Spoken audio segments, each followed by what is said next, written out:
Hello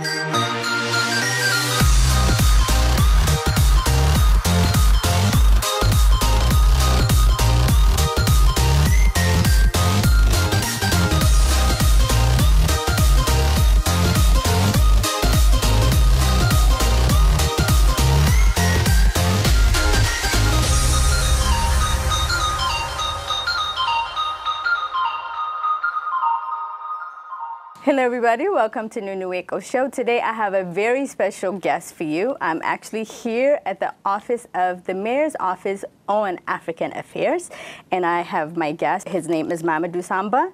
Mamadou Samba was appointed by Mayor Miro Browser in January 2015 as the director of the Mayor's Office on African Affairs.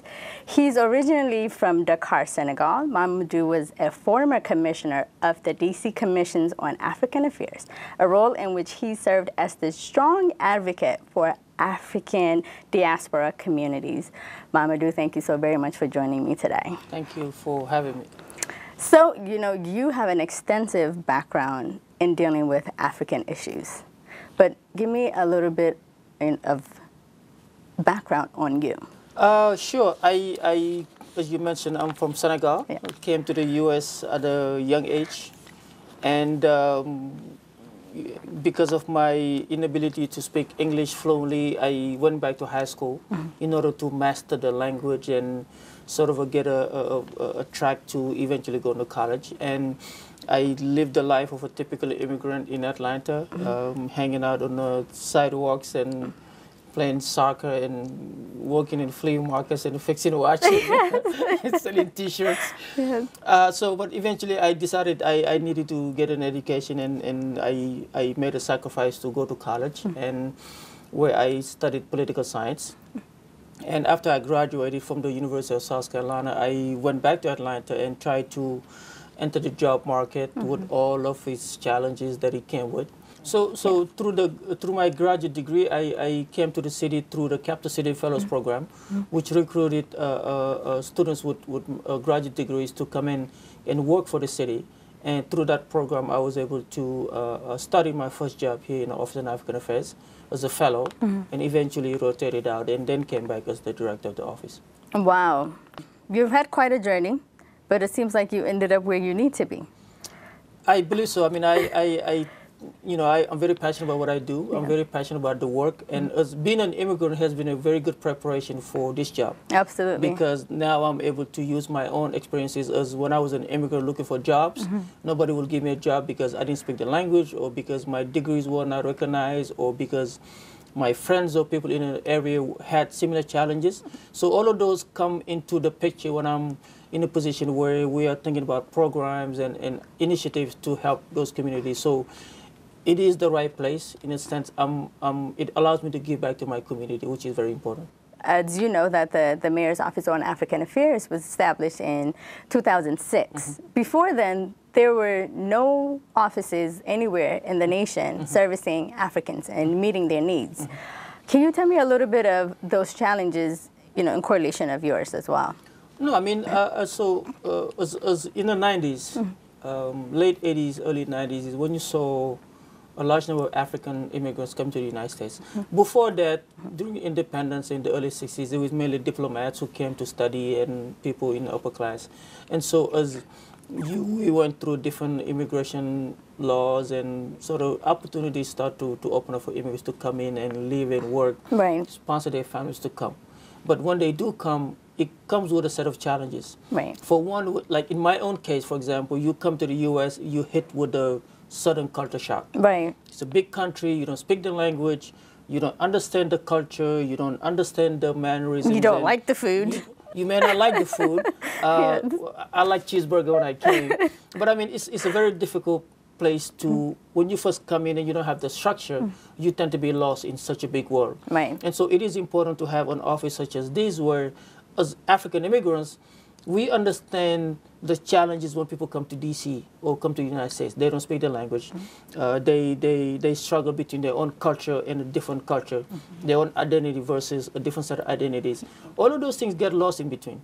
But then you got to live, you got to work, your kids you have to go to school. Right. And so all of those things are challenges that people face. And so, plus you come in, you don't know anybody, and you may have a relative here. And so this office serves just as that, to serve as a liaison between the African community and DC government, so that all of the resources, whether it is jobs, whether it is education, whether it is language access, whether it is public safety, all of those resources and opportunities are available for the African community, just as they are available for the Latino community, for the non-Latino community, for the Asian community, and for the non-Asian community. Absolutely. So our office serves a wonderful purpose, and we are doing just a fabulous work. Absolutely. And our other cities have followed suit, because this is the first. So other cities, I mean, Africans resettle everywhere. It's not just Washington, D.C.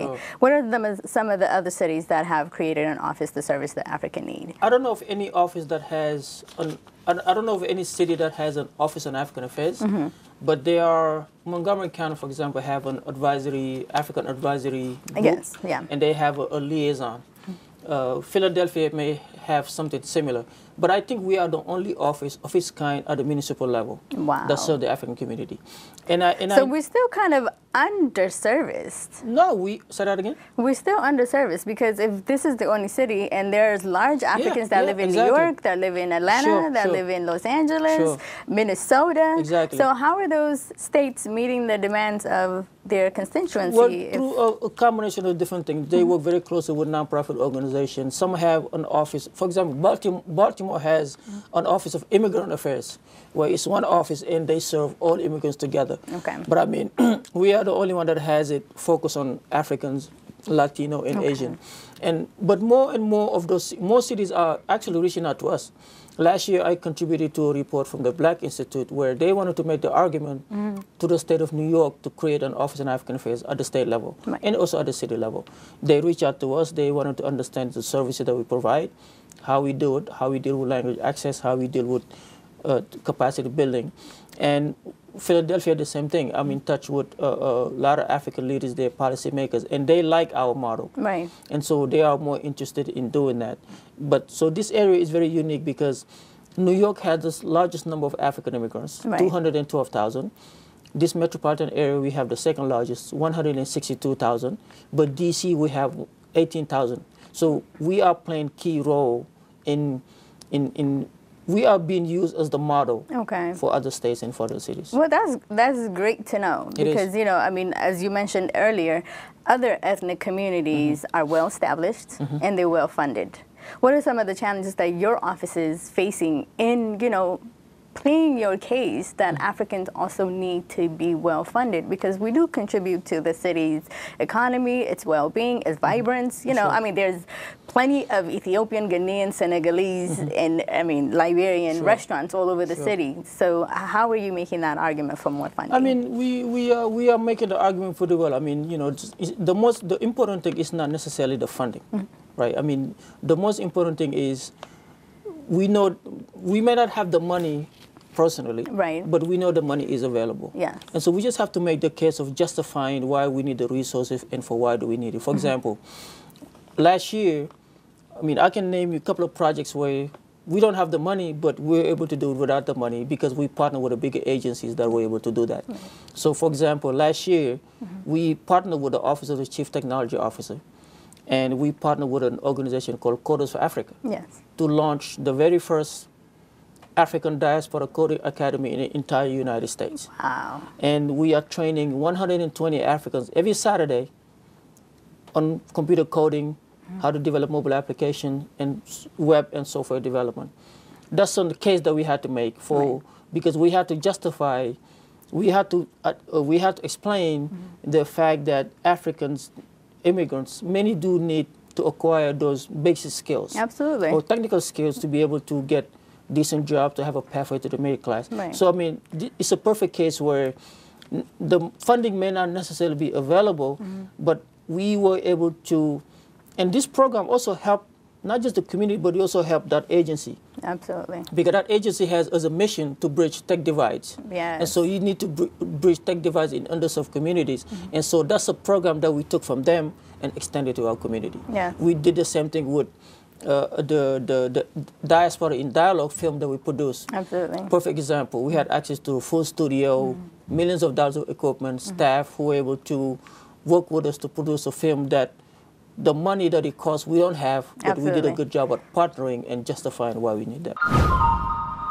Absolutely, and these are, you know, amazing projects to execute, because there are young Africans who are immensely talented, who are gifted, because when it comes to the tech world, you need both talent and gift. Sure. So it's amazing to learn that you're actually nurturing those talents, and hopefully they do good for the city as well as the continent. No, it's important because we need to ensure that they also have the opportunity to grow. Absolutely. I'm one of those where there was a time when I would have loved to have an office in African Affairs to come up with those kind of initiatives. Absolutely. So again, it's a very good preparation, because now it's a case study. Yeah. And then we know what the community needs. We work with the agencies, and we're doing fabulous work to not just provide tech training, but also through the film. I would have never guessed that I would have one day lived to produce a film like that, to be able to show outsiders what Africans are all about and how we're contributing to the city. Absolutely. And you know, this has a huge Ethiopian community. Huge. I almost want to say that there is a restaurant or a coffee on shop. every block. Every or two in every block. Yes. It's almost like it's a little Addis Ababa. But it's good. Yes, it's good. And it's a great thing. It's and, a great thing. And our community, Ethiopians, although now our languages are, you know, displayed all over the place, and we can come and speak to somebody in Amharic, we still face a lot of challenges. How are you helping, or are they even coming to you? Because our community also tend to be complacent. We want to deal with our own problems, and we don't want to air it out. How are they? That's not just the Ethiopian community. That's in every community. But listen, it's every community. Like sometimes when I go to the presentation, I joke about it. Yes. I mean, it's just a joke, but I always talk about how, like, African immigrants, for example, you get like a guy from Senegal, and during tax season, that guy will never go to another Senegalese CPA because you don't want that person to know how much money you make, right? And so you'd rather go to a CPA who's like German or Chinese because, you know, you know that person does not care. Yes. Or you see an African guy, Ethiopian guy who has cancer, they will never go see an Ethiopian doctor. I know. Because they would think that doctor knows a cousin. Yeah. And if that doctor knows they have cancer, the cousin will know, so they'd rather go to a Chinese doctor or Russian doctor. Right. I mean, That's very true. The point is, those are challenges that we face. Yes. I mean, we tend to be siloed, and you have Senegalese, Ethiopian, Ghanaian. Everybody is like working separately, and everybody's working to solve the same issues. Yes. Spending lots of money, not communicating, and going to meet with the same person to get the same things done. That person ends up getting frustrated because I cannot meet with, like, so I mean, we have to join our forces and address these issues together. Absolutely. And so in doing that, the challenges are the same across all communities. It may be worse in some than others. Unemployment is a problem in all communities, not just the African community and not just the Ethiopian community. Absolutely. The fact that when we come here, you get, I mean, go out in DC, you get on a cab, more than likely Ethiopian, more than likely very educated, maybe with a PhD or master's degree.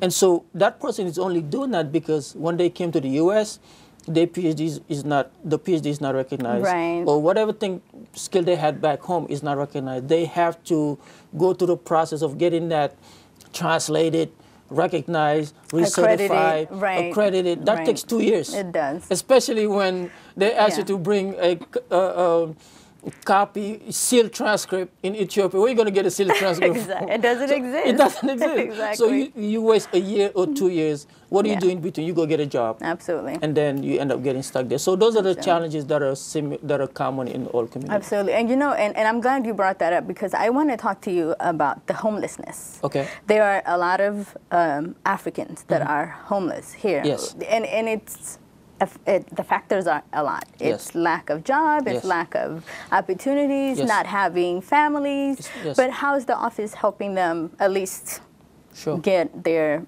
basic needs met? Well, I mean, we're not helping them directly. I mean, we are supporting the mayor's plan, vision to ending homelessness in DC through different mechanisms, through, you know, investing in affordable housing, through closing DC General, and building you know, houses where families are placed temporarily. For them. Yeah. Exactly. So I mean, what we're doing with them is once we identify them, we put them in touch with those resources. Absolutely. And actually, I had to deal with one of them in December, where African guy homeless. But I mean, you know, what we do is, again, we don't solve those problems directly. Right. We support the bigger agencies in identify them and connecting them with the resources. Absolutely. That are plentiful, that are more than enough to ensure that they get access to those services and benefit from them. I mean, it sounds like you have accomplished a lot in less than a year. Touch on wood, man. Touch on wood. Knock on wood, exactly. Knock on wood. Yes, but what are some of your goals to accomplish Sure. as the director of the office? Because Sure. 4 years is really a short time, and you've already used up one. I mean, my goals have been the same since we came last year. I mean, our goals fit right under the mayor's vision to providing a pathway to the middle class. I mean, so we don't have goals that are different from what the mayor has overall. I mean, but, you know, at the office level, we want to make sure that we continue to raise the visibility of the office, because this is the only office of its kind in the entire United States. Yeah, and so this office has huge potential. Yes. Like, sometimes I think about the potential of this office. I can't even imagine, like, how much we can do with this office. Absolutely. And so we also have to continue to raise the visibility of the African community in D.C. because people know we're here. We pay our taxes, we live in the neighborhood, our kids go to school here, but we are invisible in many ways. And so we have to continue to raise the visibility of that. We also have to ensure that the community knows about the office and they come and take advantage of the resources. Absolutely. Education, technology, and so on and so on. And so in raising the visibility of that, what we did last year is, after so many years, when I came to DC in 2011, I came and I found everybody was talking about, well, we don't have data, we don't have research. And so when we came in January, you know what we did? We launched our own survey to fix the problem. Yes. Because we don't want to just identify the problem, we want to come with solutions. Yes. We launched our own survey in partnership with George Mason University, the very first survey of its kind in the entire United States, yes. where we're capturing demographic information on Africans who live in D.C., where do they live, how old are they, how much money do they make, and then that report will result in a survey.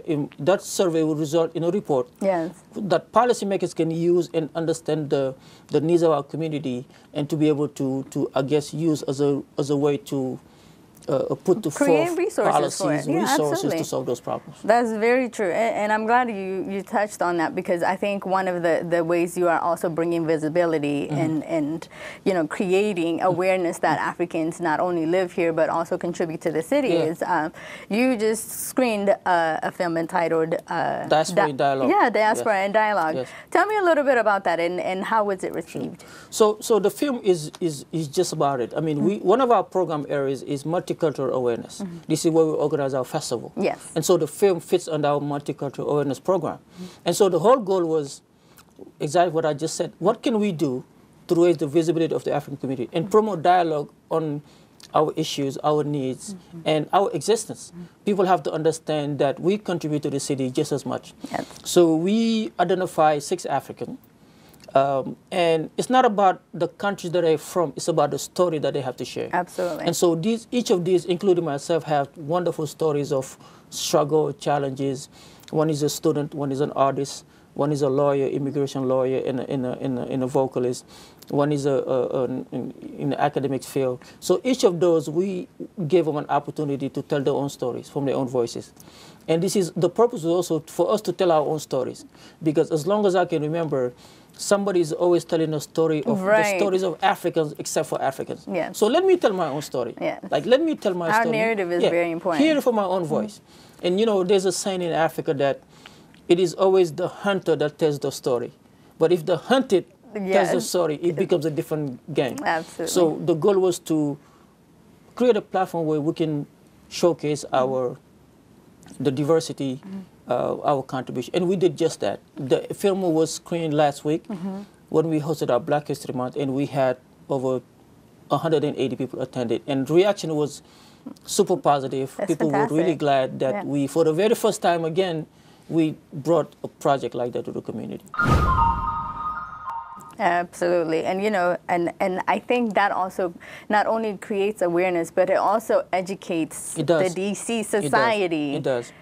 on Africans, because they tend to generalize this Yes. and also think that Yes. we're all the same. Yes. We're really not the Sure, same. sure. We're different, but we fall under one umbrella. And it also showed that we shared similar challenges, because in a film, I talked about it when I came, people are making fun of my name. Yes. Somebody comes and they asking him, like I was asked many times, do I know Shaka Zulu? Like Shaka Zulu I know. lived in, He's how in did I South get here? Did I swim? Or like people don't, like, is Mandela the president of Africa? Like, so you No, talk about he's those not. things. It Yeah. shows the ignorance, I guess, of others. Yeah. But then you use that as a way to educate people about our culture, about your personality, and about who you are as an African.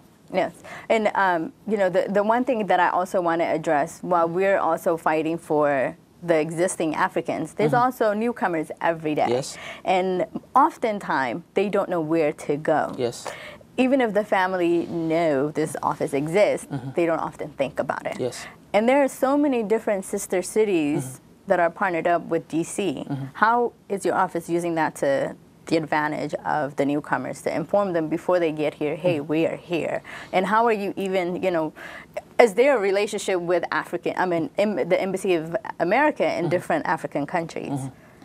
Well, you know, there's not much we can do before they come here, you know, except through, you know, social media. We post our things on Facebook and Twitter, maybe through your show. People in Addis could see it. Yeah. We work sometimes with some of the embassies. So the embassies know that we're here. And we've done a good job last year of engaging students, colleges, universities. We even, you know, the White House. I mean, we were all over the place. Right. Hoping that that's good enough to let them know that we're here. But so it really starts when they come. When they come to the U.S., they come to D.C. This is where it really starts. And we try to engage them through the churches, through the mosque, because if you're an immigrant, if you land to D.C. on Friday, where do you go? You go to the mosque. Yeah. If you land in D.C. on Saturday night, where do you go? Church you go to on church. Sunday. So those churches are entry points. Right? And then the neighborhood associations are also a different entry point, because as a Senegalese, as soon as I come, what do I join what? The Senegalese Association of whatever. Yes. As an Ethiopian, I joined the Ethiopian Association of whatever. So you use those entry points to let them know we are here, to let them know that the office exists, and to let them know that there are other Africans just like them who can provide service, who can provide guidance. Absolutely. And you know, one of the things that you touched up on is how we need to work together for the benefit of the collective. Yes. And one of the bigger showcases that the office does host is the the African Heritage Month, in which all of the African countries that are found here in DC, as well as the surrounding areas, come and profile their culture. But tell me, what do you accomplish when you host that? Not just showcasing and inviting Africans, but do you also engage the non-African community here in the city? No, they are. I mean, the last one which you attended and did a good job at emceeing was fantastic. I mean, we engage DC government agencies. They come and set up information tables for people to come and learn about the services they provide. We engage businesses, we engage nonprofits. And really the festival is for Africans to celebrate our rich heritage, but it's also for non-Africans to learn and to understand and appreciate our rich heritage. So it meets both goals. So, and we use it to engage not just DC residents. People come from Philadelphia, people come from Florida, people come from Montgomery County, they come from all over the place. Because come June, people will start calling, asking when is the festival. This is how big it is. And so we're hoping to grow it and use it as a platform to really, again, continue to showcase Ethiopian heritage, Senegalese, Ghanaian, and all over the country. Absolutely. Well, Mamadou, thank you so very much. And for those of you at home, the cultural show is actually going to follow this episode. So on next week, you will get to watch exactly what happens when we Africans get together and celebrate each other's cultures, traditions, and invite the Americans to learn about us and dance with us. And Mamadou, you're doing an amazing job as the director of the Mayor's Office on African Affairs. Thank you. And I wish you the best of luck. Thank you, you too. See you next time. Thanks.